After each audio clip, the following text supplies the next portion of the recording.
Today we are doing something that's a bit different from what we do regularly on this channel, and I'm super excited about it because I know you are going to learn a lot from it. We will be learning from the experiences of some of the most successful and biggest entertainers to come out of Nigeria, from actors to actresses, musicians, you name it. And one thing that all of these people have in common is that they all dropped out of school. How about that? They all dropped out of school. While we are not endorsing dropping out of school on this channel or in this video, we will be learning why these people still went ahead to be very successful despite not having degrees, and what you can learn from it. So you are going to learn a lot from this video, and I'm ready to learn. Now let's start from Wizkid. Mashallah himself, super amazing, talented young guy. He's one of the best artists to come out of not just Nigeria but Africa, and he's doing us great on a global stage now. He is a super talented, amazing artist. Wizkid didn't have it all smooth. He had his own rough time. He actually dropped out of school at some point. So he started from Lagos State University actually, and he didn't complete his education there. He went again to Lee City University in Ibadan, and he didn't complete his education too. By 2009, he dropped out entirely to definitely focus on his music career, because by then, you know, he had been working with some record labels. He has been making connections and networking in the music industry. So by 2011, he saw his break. He did his first debut album with the title Superstar, if I'm correct, and it was the rave of the moment. Like, it was the rave of the airwaves. It was everywhere. You know, he was very successful. Let's take Two-Face, or Two-Baba to correct myself, Two-Baba. Now, Two-Baba was said to have started from the Institute of Management and Technology in Enugu, but he didn't complete his education in that university or in that school. He was set to drop out at the age of 21 in the mid-90s. Yes, Two-Face is an OG. For those of you that don't know, he's an OG. He's been in the industry for a few decades now. So he's one of the people that really, you know, shaped the industry till now. Is well respected. So Two-Face dropped out around when he was about 21. It was said that he was duped of his first recording deal. So instead of giving up, he went all in, and he created the group, or he was one of the people that created the group Plantation Boys, which were like the people that were the guys that were doing it. They were making it happen in the music industry then. They were like hot Plantation Boys. You know, he had I think Blackface and the other guy, I'm forgetting now. Please tell me the name of the third person in Plantation Boys group in the comments, right? So he started that group, and they were very successful. At some point he went solo, and he created some of the best hits of those decades, right? Even some of them till now, like African Queen and a lot of good music. Next is the Banj, and I'm sure that you didn't know that the Banj had to drop out at some point from school. He started school in Nigeria. Actually, he started to study mechanical engineering from Nigeria. That course is not easy. He must have been very brilliant at that time, and he still is, of course, to be making such brilliant music. So he was studying mechanical engineering in Nigeria, and then he moved abroad. He planned to continue his studies abroad, but then guess what happened? He met Don Jazzy.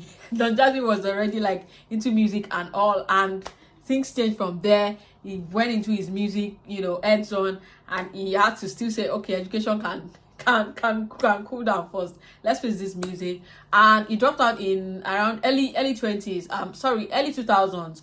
He dropped out early 2000, around 21 and thereabout, and he went into his music. He did many songs, you know, Oliver Twist, Fall in Love. He became, like, in his time, really legit. He was like the most popular, most successful artist then. I know you love this so much and you're enjoying my stories already, but don't forget to subscribe, please. Subscribe to my channel if you are yet to do so. I am not monetized, and I'm not making any money from this channel yet, so your subscription and your comments give me the morale to just keep doing this thing, because I have over 50 videos, many shorts, yet I'm not monetized. You know, it can be, you know, demoralizing not to see any engagement. So please put the comment down, let me know how you feel about this video, and then, you know, other people too can get to see it, because YouTube then will now promote the videos to other people. One dropout story that I found to be very inspiring is that of Olamide. Yes, Olamide Bado. He actually also dropped out of school. At that time, he was attending the Taisho University of Education, and he was studying mass communication, I think. So he started studying mass communication, but along the line, there was a lot of financial challenges in his family. You know, there was problems financially, so he couldn't continue, and he had to drop out. But you know what he did? He faced his music career clearly. Like, you know, when you don't have any other thing to do, but you have to face that one thing that you know how to do. So that was what he did. And by 2010, he released, I think, single Eniduro, if I'm not mistaken, Eniduro, and it became like the rave of the moment. It was so big, like, he was so successful. In few years time, like, he became one of the most successful artist to come out of Nigeria, one of the biggest, and he also signed many super successful artists that came out of his record label. Now, Mercy Justice's story is a bit different. In her own case, after she finished secondary school, her family could not afford for her to go to the university at all. So you know what she did? She skipped university education entirely and went straight into her acting career. She auditioned for the movie The Maid, if I'm right. And you know what? She got the role. And that started her career. And she went fully into Nollywood, and she went ahead to make an amazingly successful career for herself. Like, she's known to be a very talented actress or actor, whatever you want to call it. She is very good, and she's made a name for herself right now. Is the giant himself, Burna Boy. Burna Boy also has his own drop story. So when he started from the University of Sussex, actually, where he was studying media technology, but he didn't complete his program there. He went again to Oxford Brookes University, I think in the UK as well, to study a similar degree, but he still didn't complete the program as well. He dropped out eventually, finally, and by age 19, he came back to Nigeria to fully pursue his career. And he had a big break, but it was worth it. Guess what? He was successful, or he is successful now. So his album Life and African Giant and many others has done so well. And guess what? He's a Grammy-winning artist now, and his record has gone beyond borders. He's a globally acclaimed artist. Like, so before you start to think that dropping out of school is the trend now, you start to consider it, please know that that is not the case at all. Some of these people, I know that if they have the opportunity to change things, they would still want to complete their education and then, you know, go and pursue their music career, or do the two side by side, because a lot of people have also done so and they still have their education right now. But one of the lessons that I want you to take home from these stories is that even though some of these people had to drop out of school, some intentionally because they wanted to pursue their career, some because they couldn't afford it, they don't have the finances, but all of them kept learning. They took another route. They never stopped learning. They took another route. So instead of the formal education from the schools, they were learning from real life experiences.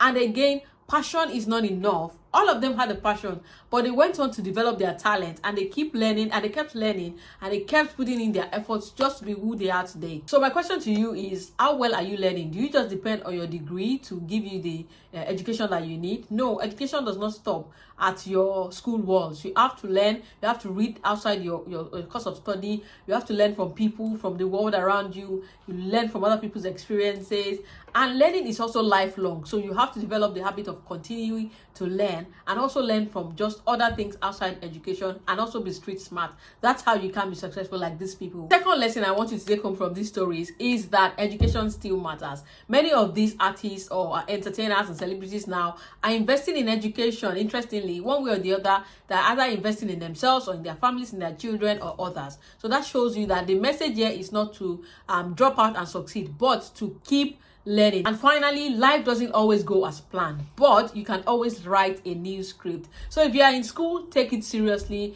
And if you have to drop out of school, life doesn't end there. You can still learn, you can still grow, and you can still succeed. If you would also like to know some of the skills that you need to be learning now, so that once you graduate, you'll be able to find high-paying good jobs available, I have a video where I talked about all of the skills that you need to be learning now before you graduate from school, and the video is somewhere up there. Make sure you click, watch, enjoy, and I'll see you in the next one.